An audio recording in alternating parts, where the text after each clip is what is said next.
नमस्कार विद्यार्थी मित्रांनो, आज आपण इयत्ता 8वी विषय इतिहास यामधील पाठ क्रमांक 3 ब्रिटिश सत्तेचे परिणाम या पाठाचा संपूर्ण स्वाध्याय बघणार आहोत. बघूया पहिला प्रश्न. दिलेल्या पर्यायांपैकी योग्य पर्याय निवडून विधाने पुन्हा लिहा. पहिली रिकामी जागा. पोर्तुगीज, टिंबटिंब, फ्रेंच, ब्रिटिश हे भारताची बाजारपेठ काबीज करण्याच्या सत्ता स्पर्धेत उतरले. उत्तर आहे, या ठिकाणी 4 पर्याय दिलेले आहेत, त्यातील योग्य पर्याय आहे डच.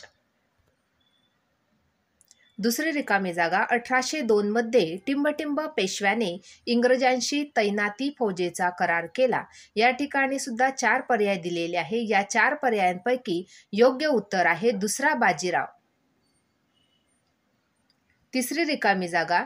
जमशेदजी टाटा यांनी टिंबटिंब येथे टाटा आयर्न अँड स्टील कंपनीचा पोलाद निर्मितीचा कारखाना स्थापन केला. या ठिकाणी 4 पर्याय आहेत, त्यातील योग्य पर्याय आहे जमशेदपूर.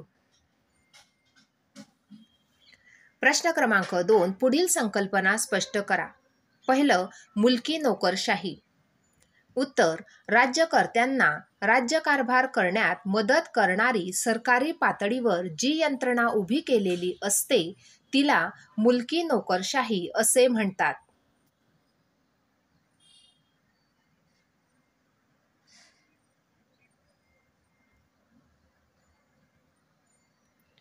दुसरा मुद्दा आहे, भारतात आपली सत्ता दृढ करण्यासाठी इंग्रजांनी मुलकी नोकरशाहीची निर्मिती केली.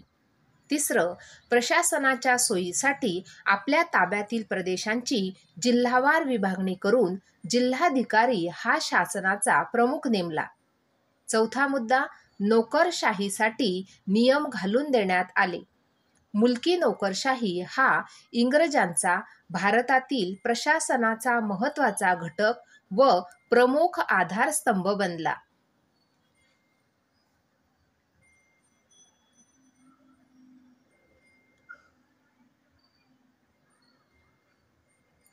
दुसरा मुद्दा आहे शेतीचे व्यापारीकरण. इंग्रज राजवटीपूर्वी शेतकरी आपल्या कुटुंबासाठी आणि गावाची गरज भागवण्यासाठी प्रामुख्याने अन्नधान्य पिकवत असत. इंग्रजी राजवटीत कापूस, नीळ, तंबाखू, चहा अशा नगदी पिकांचे उत्पादन घेण्यासाठी उत्तेजन दिले जाऊ लागले.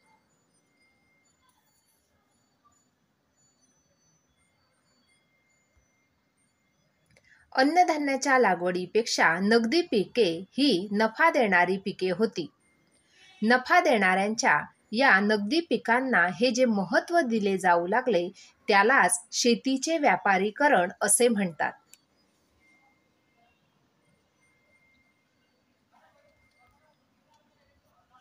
तिसरं, इंग्रजांची आर्थिक धोरणे. औद्योगिक क्रांतीमुळे इंग्लंडमध्ये भांडवलशाही अर्थव्यवस्था रूढ झाली.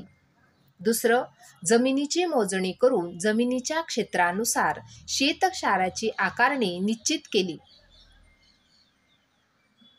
तिसरा मुद्दा, शेतसारा रोख रकमेत आणि वेळेत भरण्याची सक्ती करून स्वतःचा महसूल वाढवला.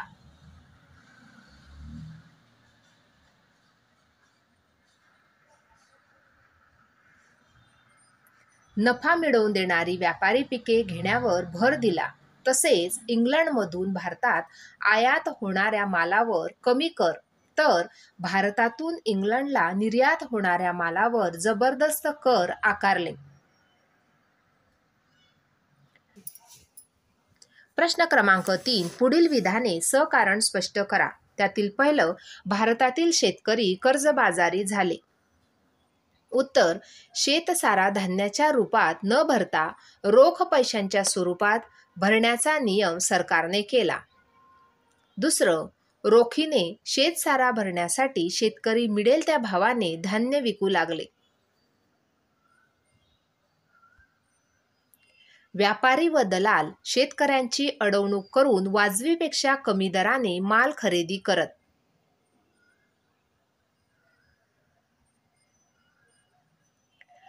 पुढचा प्रश्न, भारतातील जुन्या उद्योगधंद्यांचा ऱ्हास झाला. उत्तर, भारतातून इंग्लंडला निर्यात होणाऱ्या मालावर इंग्रज सरकार जबरदस्त कर आकारत असे. दुसरं, मात्र इंग्लंडमधून भारतात आयात होणाऱ्या मालावर अतिशय कमी कर आकारला जात असे.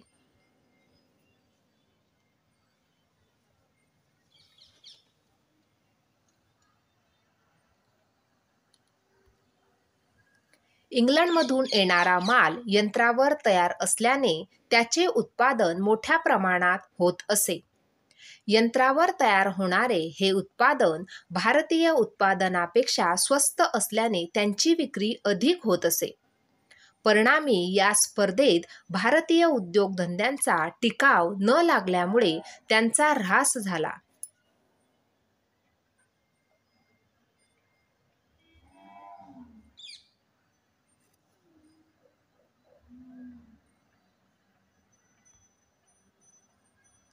पुढचा प्रश्न आहे प्रश्न क्रमांक 4. पाठाच्या मदतीने पुढील तक्ता पूर्ण करा.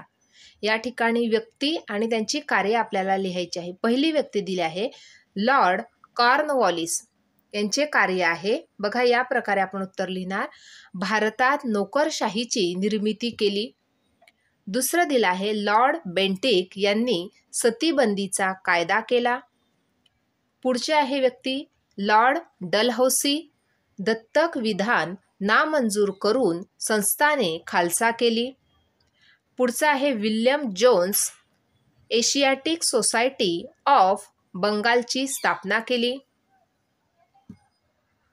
अशा प्रकारे आज आपण इयत्ता 8वी विषय इतिहास या पाठाचा संपूर्ण स्वाध्याय पाहिला. आजचा व्हिडिओ कसा वाटला ते नक्की कॉमेंट करून कळवा आणि व्हिडिओला लाईक, शेअर आणि सबस्क्राईब करायला विसरू नका मित्रांनो. धन्यवाद.